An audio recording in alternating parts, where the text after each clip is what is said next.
পাগল হাসানের যে গানগুলা আরো কিছু গান দেখেছি, আসলে গানগুলা এমন ভাবে গাওয়া যে মনে হয় যে ভিতর থেকে গানগুলার কথা চলে আসে, এরকমই তার গানগুলার স্টাইল এবং ভঙ্গিমা সবকিছু দেখলে বোঝা যায়।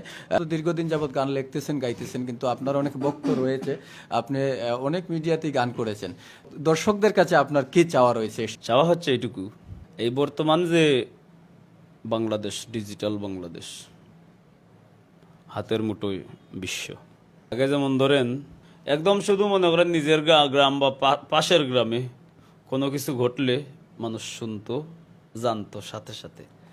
নতুবা দেখা গেছে কি মানুষের জানা শোনার আগে এই বিষয় এটা সলভ, মানে এটা সমাধান হয়ে গেছে। আর এখন তো যুগ তো বুঝতেছেন, এখনকার যুগ মানে বিশ্বের যেখানেই যা ঘটুক সাথে সাথে বিশ্বব্যাপী, এটাকেই বলা হয় ভাইরাল।